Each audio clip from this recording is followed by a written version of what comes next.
fonction la nekkoon.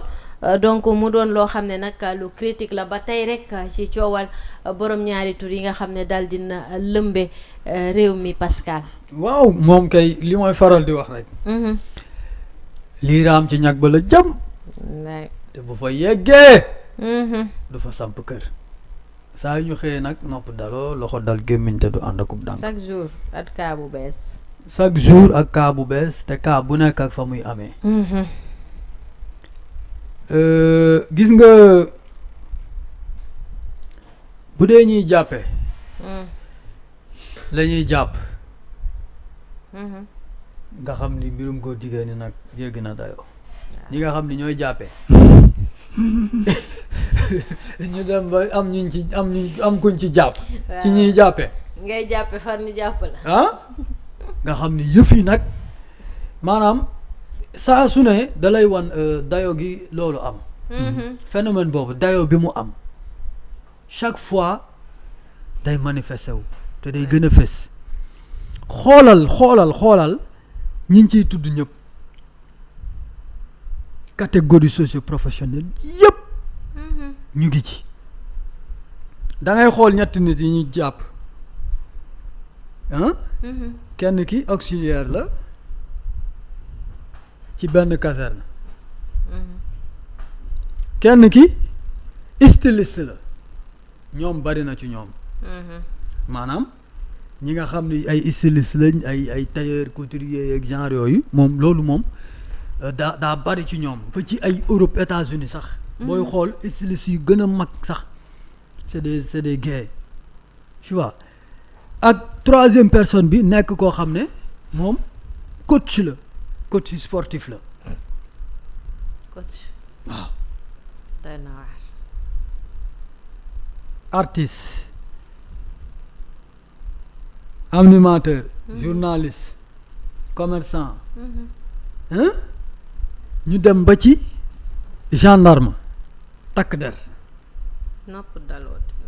styliste ñoom ñu ngi woon ci loo bi ñoom jàppoon nañ leen donc actuellement ñu ngi ci 80 arrestations te li ci yéeme nag mooy daf ci am ñaari nit ñoo xam ne ñoo ci gën a siiw muy Pape Cheikh Diallo ak Djiby Dramé Pape Cheikh sax temps yi xaw nañ ko pause tuuti ndax ñi ñu mujjee jàpp ñëpp booy xool dañoo am lien ak Djiby Dramé ba ci ñett ñii ñu mujjee jàpp kon Djiby moom lan la woon yos la woon wala wuubi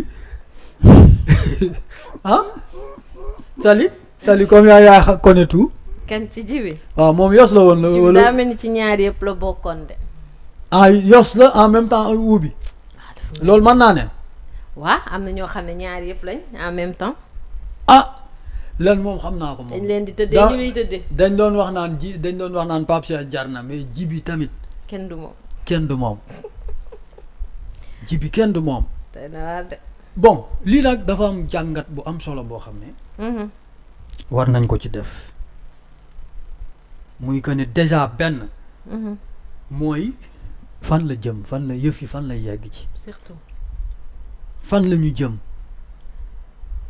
enquête bi fan la jëm fan lay mujj ñan ñoo nekkat ci yoon wi ñoo xam ne war nañ leen jàppaat c'est des questions à poser parce que loo xam ne la bàyyiwul benn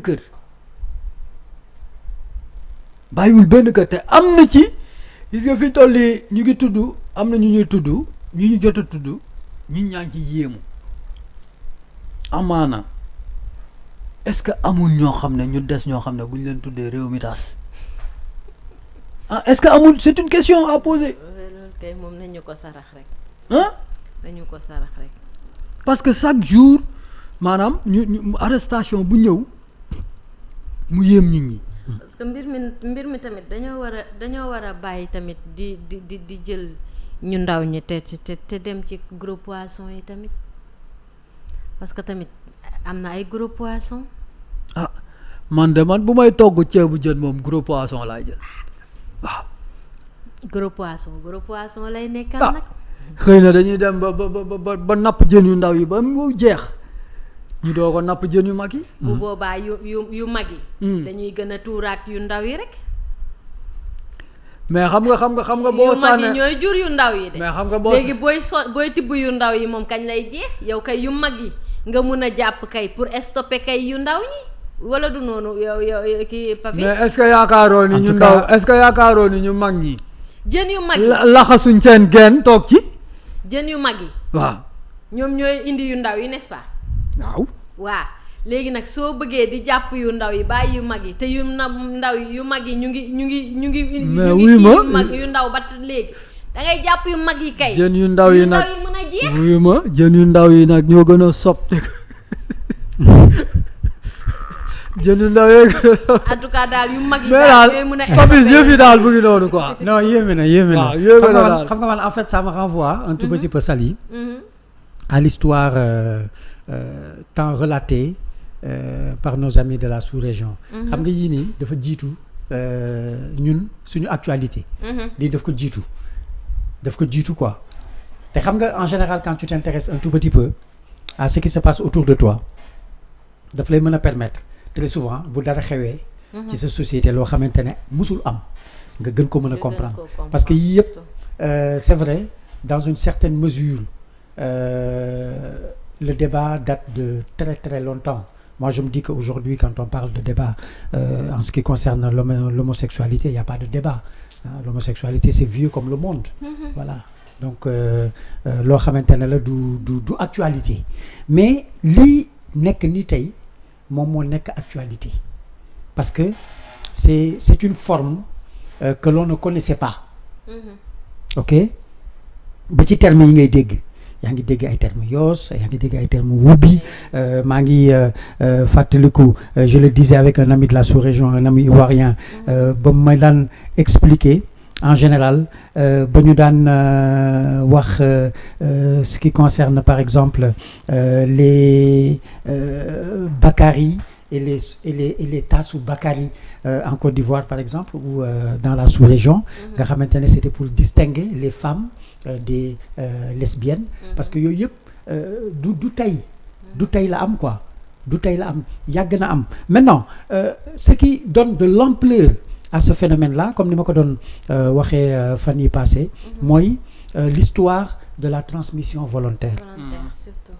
Ok du VIH parce que dans bon nombre de cas ce sont des gens yoo xamante ne ils étaient au courant de leur situation sérologique donc voilà là où se situe le danger et la peur bi nga xamante ne nag moom moo nekk di gagner la population en général maintenant ni nga xamante ne moom la affaire yi nekk di daanoo nii benn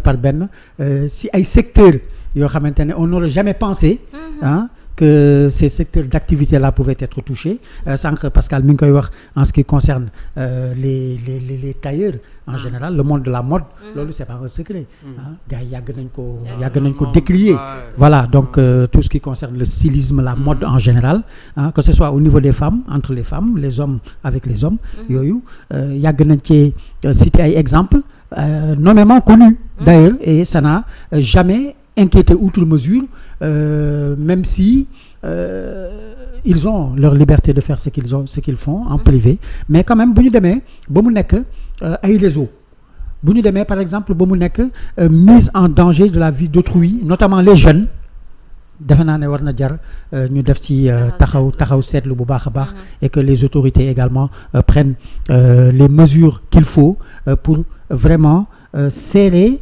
li nga xam ne moom mooy daan yi pour décourager les uns et les autres parce que am na si ñoo xamante ne aujourd'hui on a vu et on a compris que très souvent ils le font pour des raisons économiques donc très souvent cas yu mel noonu dina xëy na yomb dissuader en ce qui concerne aujourd'hui le durcissement des peines salies surtout en tout cas mi ngi noonu doon na loo xam ne lu doy waar la te war nañ cee mën a def taxaw seetlu je pense que ne aussi tamit état du Sénégal war na cee am taxawaay bu baax a baax ngir mbir moomu ñu xool naka la ñuy def ba mun ko dindi donc jamono ji gis nañu li xew fële ca diwaanu Mali tout à l'heure maa ngi juum naan Maroc li xew ci diwaanu Mali doon na loo xam ne nag lu jéggi dayo la te vraiment ñaanuñu ko yàlla mu am ci benn dëkk ay attaque terroriste donc doon ba indi ci lu mu causé ay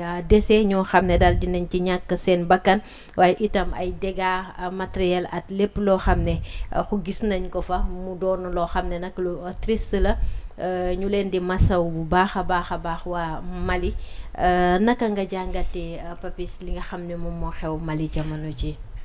Voilà, c'est une situation très très déplorable, hein. D'ailleurs ñi ngi